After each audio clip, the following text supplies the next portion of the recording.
Morning, everyone. It's been a while since we've seen each other.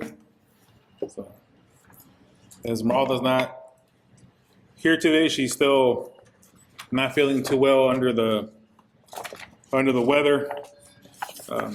I've been sick, and my daughter.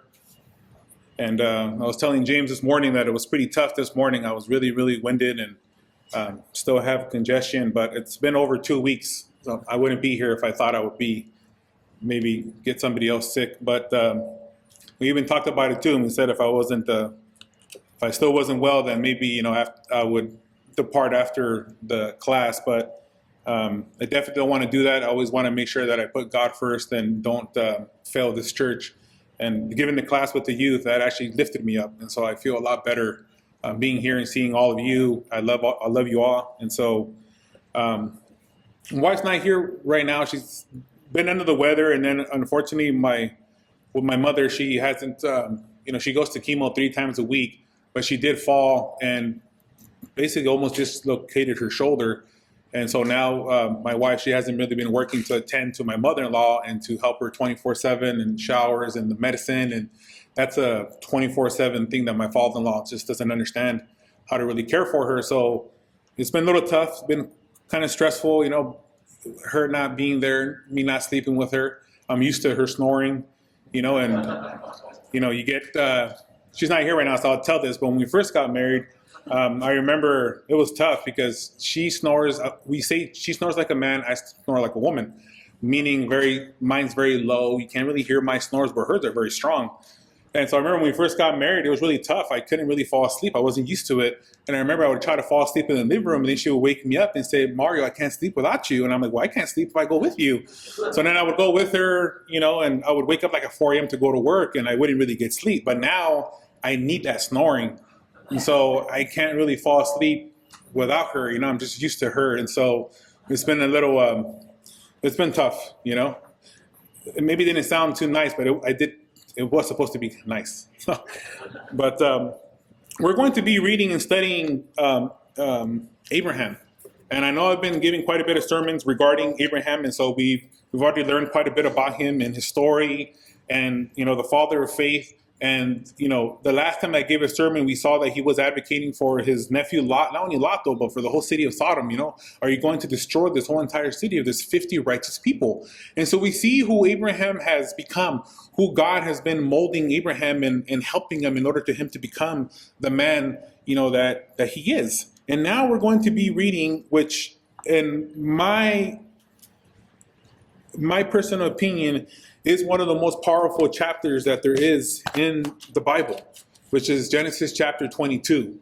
It's going to be something that anybody who here is a father, a parent, is going to read this and say, how is it that God can potentially ask Abraham to sacrifice his only son, his son that he loves so much, a son that God has been promising him for 20 plus years? And he finally does deliver that promise. And now you're going to ask him to give away the one thing that he loves so much. And he's going to ask him to do that. And so we're going to be reading that. And this is extremely, extremely powerful chapter when, God asked him, for Isaac. And so, it teaches us that, we have to trust God with everything that he asks us to do. We have to trust them 100%. And, we're going to read this now. And it's going to be in the Genesis chapter 22. And before I go on to read this verse,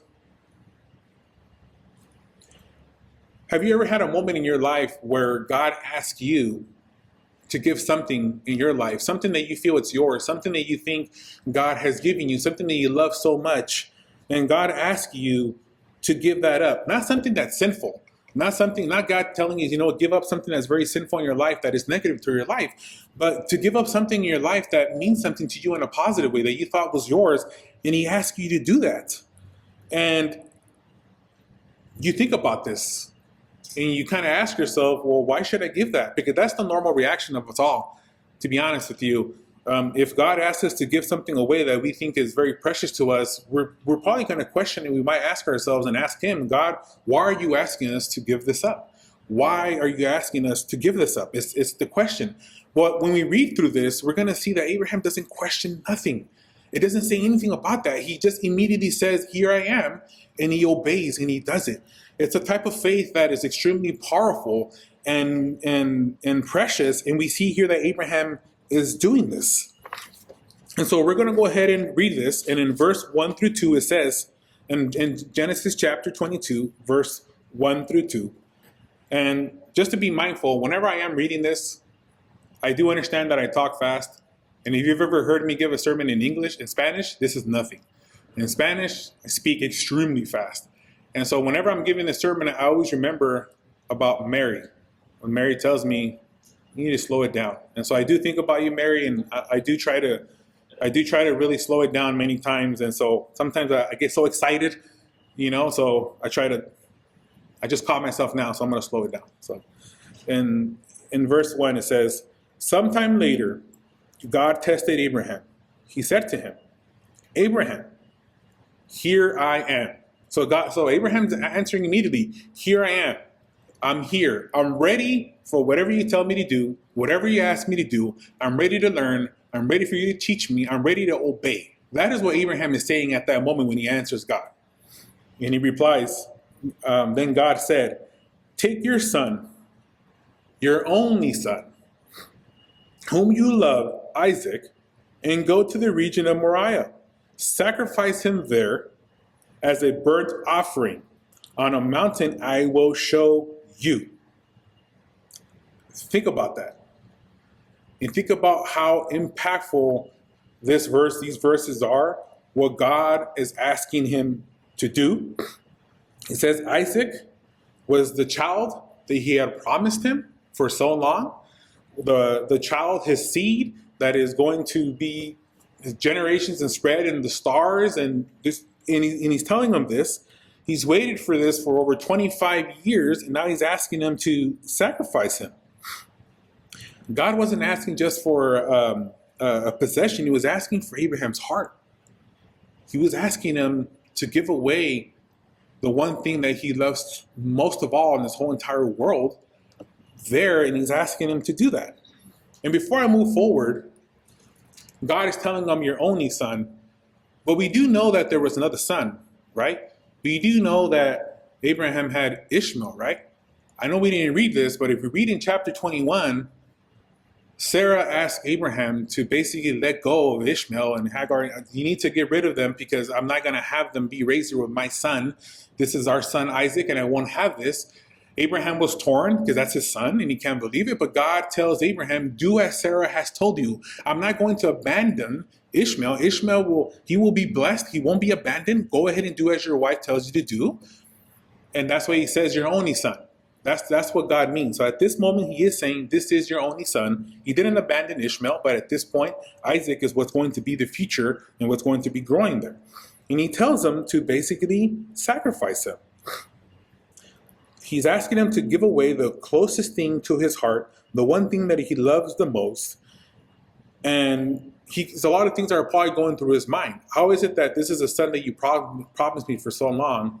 You just promised me in chapter 21 that this is the seed that will grow multitudes into the stars, and now you're asking me to get rid of them. And so we read here in verse 3, it says, early the next morning, Abraham got up and loaded his donkey. He took with him 2 of his servants and his son Isaac. When he had cut enough wood for the burnt offering, he set out for the place God had told him about. On the 3rd day, Abraham looked up and saw the place in the distance. So we see after he tells him that, immediately, the very next morning, he gets up and I'm going to go. He didn't delay. He didn't argue. He didn't hesitate. He obeyed. Immediately, he obeyed. And one thing about Abraham is that Abraham was well over 100 years old. And we see that he's cutting his own wood. He's preparing his own donkey. He was a powerful person here. He had many servants. He could have had all of these people to do. But no, this was something that was a command from God. It's something that he's going to do himself. It's something that's very impactful. So he's leading by example. He's going to do this himself. He does all of those things himself. And he takes off and he obeys right away. And it says 3 days, with every step wondering, God, why have you asked me to do this? I just imagine everything that was going through his mind during those 3 days, all the thing that was going through his mind, driving him crazy, as why is God maybe asking me to do this? And looking into Isaac's eyes, knowing what God had said, this is my son, my only son, and now I'm asking for him to do this. And I will add that it doesn't talk about this in the scriptures here, but I will add, what's going through Sarah's mind? Did Abraham tell Sarah what he was going to do? I honestly don't think so. I think that would have drove Sarah to, this is my son. No, you're not going to do this. I'm going to take my son and I'm going to go away. How can you do this? Because the faith between Sarah and Abraham, I will say Abraham's faith was stronger. If we backtrack, when the 3 angels appeared, one of them was God, and they appeared and they were having a conversation, eating there with Abraham, and God had said, Sarah is going to be having a son. We remember that Sarah did chuckle and laugh, and then God said, is this too much for God to do? So we see there the differences as far as, as far as the faith goes. I don't think he probably might have told her that. I think he would have told her, we're going to go out.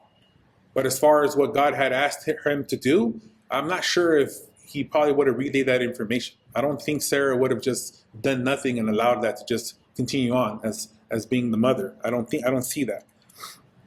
But we're going to continue here, reading here. Remember, he's carrying the wood for the fire, and that's going to be the wood that's going to be consuming him. And now we're going to go on to verse 5 through 9. He said to his servants, stay here with the donkey while I and the boy go over there. We will worship, and then we will come back to you.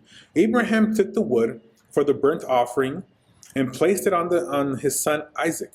And he himself carried the fire and the knife. As the two of them went on together, Isaac spoke up and said to his father Abraham, Father. Yes, my son, he replied. The fire and the wood are here, Isaac said, but where is the lamb for the burnt offering?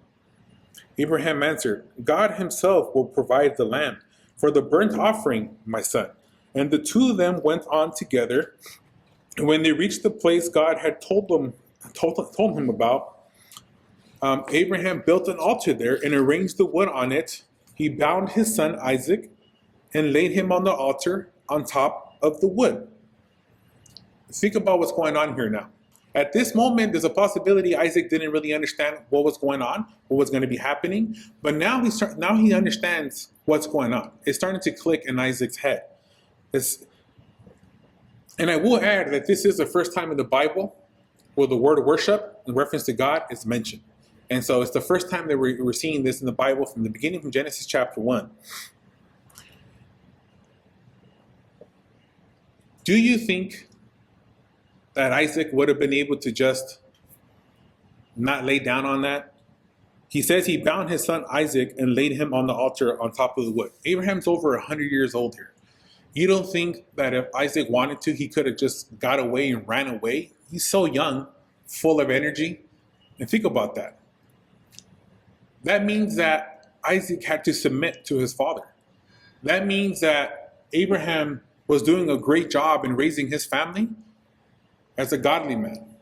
That means that his son trusted and obeyed in his father. That's what that means. For him to obey and to just lay down there, knowing what's probably going to happen, and to allow his father to bound him, it says a lot, not only about Abraham's faith, obeying God, but it also shows a lot about Isaac's faith and trust in his own father, and allowing himself to be bound on what was going to end up happening here. It's both of them to be able to do that. At this moment, God hadn't raised anybody up from the dead up until this point. But we do read that in Hebrews, it does say that Abraham did believe and had faith that God could raise the dead. And so we do have that understanding that Abraham did believe that. But up until this point, God had not done that. The faith that Abraham has here is extremely powerful. He still believed that God will be able to provide something. He still believed in his heart that God will provide. He had faith in that. But he had the faith and the trust to continue to obey what God asked him to do. During this whole entire time, he still had that faith that God will provide something. Remember, he had told his servants, we're going to come back together. We're going to come back from this, meaning him and his son. We're going to read on in verse 10 now. Then he reached out his hand and took the knife to slay his son. But the angel of the Lord called out to him from heaven, Abraham, Abraham. We've learned before that, we've read that when God says your name twice, most of the time it's more of a disappointment. But in this instance here, I don't see that whatsoever as a disappointment. I see it as, Abraham, Abraham, you were going to obey me. Even though this was hurting you so much into your heart, you still were not going to withhold anything from me. You're God. So I look at it as you're obeying me. But with also that being said, he's also not opening his eyes. And we'll read that here. But the angel of the Lord called out to him from heaven, Abraham, Abraham. Here I am, he replied. Again, I am here. I'm here, Lord. Do not lay a hand on the boy, he said. Do not do anything to him. Now I know that you fear God because you have not withheld from me your son, your only son. It was that him being proud of Abraham. If you remember, when Jesus was baptized by John the Baptist, the heavens opened and God was saying, here is my son who I am so proud of. It's just him being very proud of Abraham. Abraham had passed the test. He had passed the test that God was giving him, not because he gave Isaac, but because he was willing to. And that's what God wants us to do. The moment that we're able to trust him wholeheartedly, where we don't try to fight with our own, what do I think is best, that's when we reach something so special. In verse 13, it says, Abraham looked up. It says he looked up, which means he was looking down. I would be too. I would be looking down after God is asking me to do this. It would be really hard for me to be able to look up. It would be, I can't believe I'm being asked to do this, but I'm going to do it.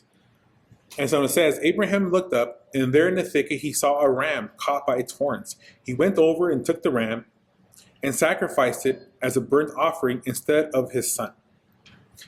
Abraham looked up in the thicket and saw the ram, and he knew exactly this was the sacrifice that he was waiting for God to provide.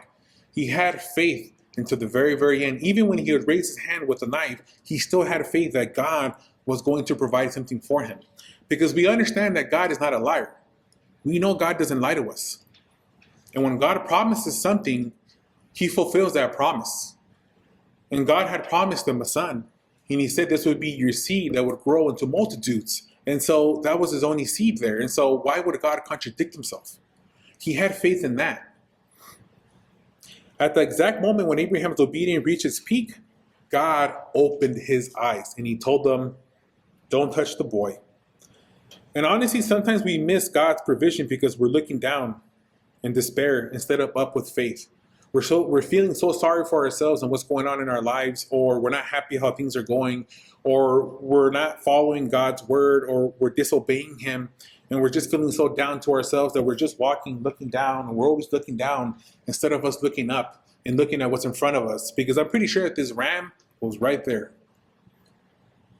But Abraham was full of so many emotions that you couldn't just see it. But God gave him that nudge and says, open your eyes. He looked up. And he saw that offering there in place of his son. And he saw that.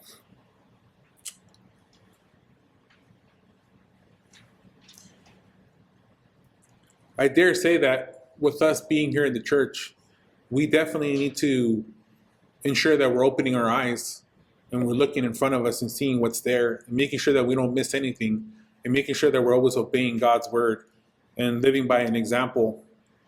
We do know that we're all each and each of us are ambassadors of his word.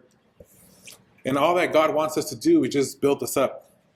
I've been in the church now for 20 years. And I've been the youth teacher for 10 straight years now. And in the time that I've been here, I can honestly tell you that God has been building me up and helping me and helping me and helping me. And I still have so much more to go. I have so much more to go. But he's constantly building me up and helping me to be a better Christian and to have more faith and to be stronger and to have more trust into what he's telling me he wants me to do. And that's what he's doing. That's what he was doing with Abraham. He was building him up. He was giving him that strength. He was testing him, but he knew he would pass the test because if he did his job correctly with Abraham, he wouldn't fail. And if you think about that, I've been in the church for about 20 years. And some of you have been here 40 years, 60 years, 70 years. He's building you up. He's making you that much more stronger in the faith and how you live your life and understanding. And he continues building you up and building you up. That's what he's doing here with Abraham, continuing to build him up to ensure that he has faith in Abraham that he will do the right thing. I honestly don't feel that God had ever doubted once that Abraham wasn't going to obey him. In verse 14, it says, "So Abraham called that place, the Lord will provide. And to this day it is said, on the mountain of the Lord it will be provided." The Lord will provide is what he called it. Abraham gave the mountain a name. He didn't name it after the pain. He didn't name it after the hard emotions that he was going through. He didn't name it as the place where I almost was going to kill my only son, the son that I love so much in this world, my heart. He named it as a positive thing. The Lord will provide. That's what he named it on.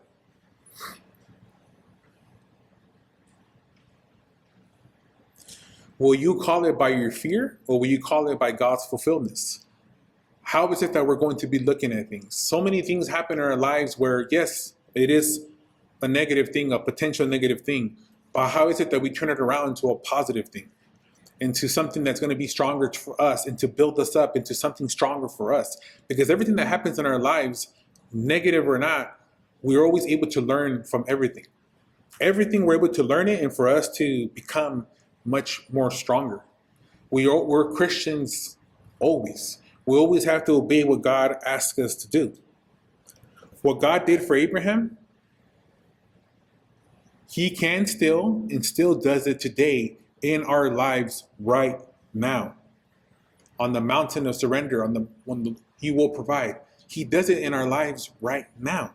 He's there with us. He's always there with us. We just have to have faith in him.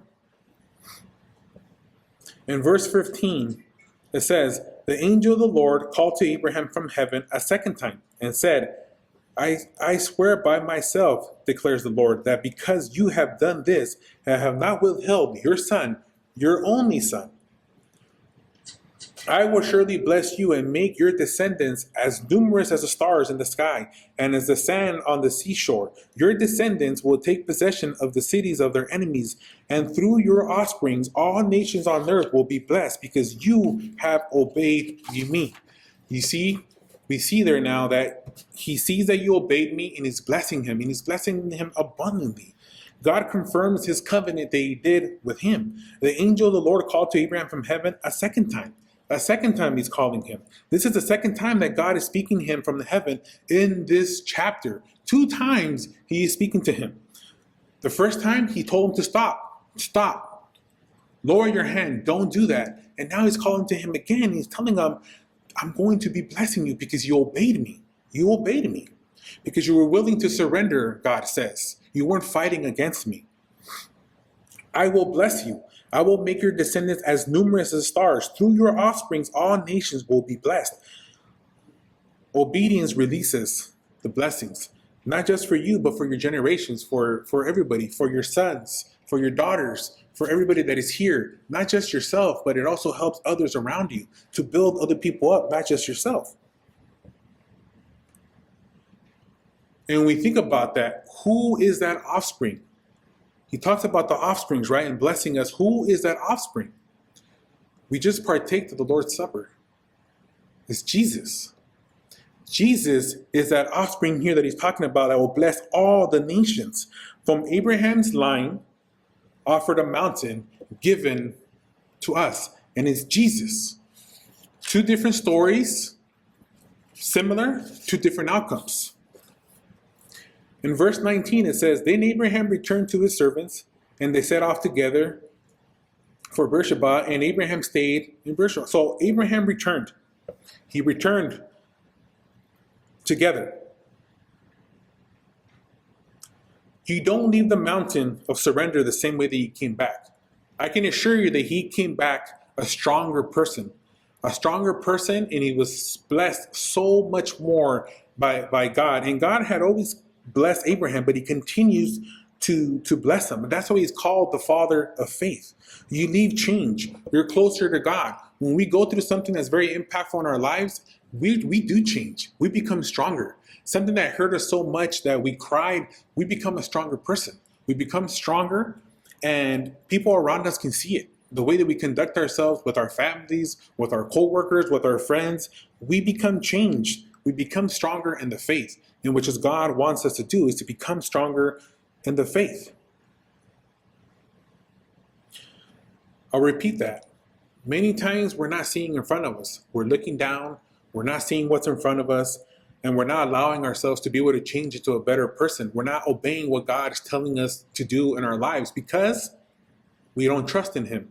Because we think that all of these gifts that we have, that we're treasuring, our jobs, our houses, our vehicles, our cars, and our riches, we think that all these gifts are ours, and how can he ask us to give this away if it's ours? Well, the thing is that all of these things are not ours. They're God's. Everything that we have here in our lives is God. We owe our lives to God. And what is the outcome? What is the reward? When our time is done here, we're going to be having a place in heaven that his son is preparing for us. And he says it, and Jesus says it to us. Are you willing to lay down your Isaac? That's the one key question here that we have to ask ourselves. Are we willing to lay down our Isaac to receive the blessings that go beyond this lifetime? Are we willing to do that? The things that matter most in our lives, are we willing to do that? And if those things are also sinful, we definitely need to be releasing those things so that way they're not a burden in our lives. We need to release those things. We need to be able to give those things to God. Understand that no matter what we're going in our lives, God is stronger than us, and he's willing to take that pain off of our backs. This story is more than Abraham and Isaac. It's more than that. It's a shadow of something much more greater when we read this.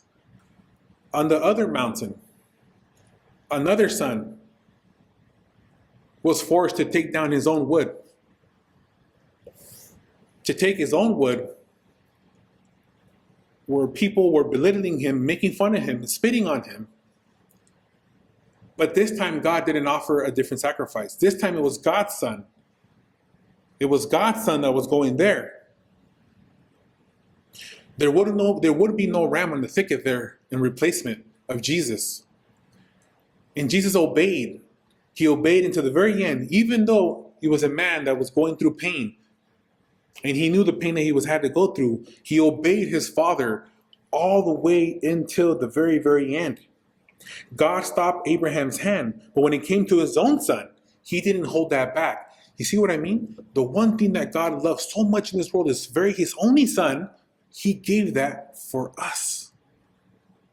He wouldn't allow it to happen with Abraham, but he allowed it to do it for himself. To think about the love that he has for us is immensely. It's so extremely hard for me to know that Jesus went through that and God went through that, and he died on the cross for us. In Genesis chapter 22, it can bring tears to your eyes by reading this and really understanding the story and the impact that it has in our lives, because it shows us both the pain and the surrender, but it also shows us the beauty of salvation.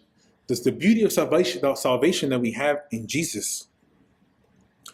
I'll ask again, church, what is your Isaac? Who is your Isaac? What have you been holding back so tightly from God and saying, will you trust in me and let this go? Will you obey me? Or will you obey your heartly desires, what you feel is correct? I've said this many times before. We're really good at thinking we know what's best for us. We argue with ourselves. We argue with ourselves and try to, well, I know God is asking me to do this, but I think he meant this. Because we don't want to choose what it is the harder path. But the harder path is what leads to a stronger faith, to a more glorious path. It leads us into the kingdom in heaven. The altar is not a place of death. The altar that he built there is not a place of death. It's a place where faith lives. He will provide. It's where we say, God, you are enough. And if I lose everything else, I'm fine with that. Because you are everything that I need. You always give me everything that I need. And I have to have faith in you at all times. And I can tell you this, that when you're at your lowest, when you're at your weakest, when everything seems to be crumbling down, I can assure you that that is the time where you should have the most faith. That is the time where you should be most proud, because God does test his children. But God will always lift you up. We were singing that hymn that Manny was singing. He lifted me up. He does lift us up. We've read it so many times in Isaiah, who will lift us up with his righteous right hand. He will not leave us alone. He won't leave you alone. If there's something you need to surrender today, anything at all, please let us know. If you haven't obeyed Jesus Christ, if you haven't obeyed God, if you've still been holding on to something that just is really hard for you to hold on, the waters of baptism are always ready for you if you haven't obeyed God. We're always here to serve. But if you have an Isaac, you don't have to step forward if you don't want to step forward. Let it be known. Pray to God. Pray to a brother. Ask for a brother and sister. We are here as a church and we love each other and we're here to help each other up. And we're here to build us up. This is Jesus' church. All you have to do is just take a couple of steps, and I can assure you that God will be there waiting with you with open hands, having his hand out, waiting for you to come and to say, obey me. I am here with you and you will be saved. You will be with me in my kingdom. Thank you all. God bless you all.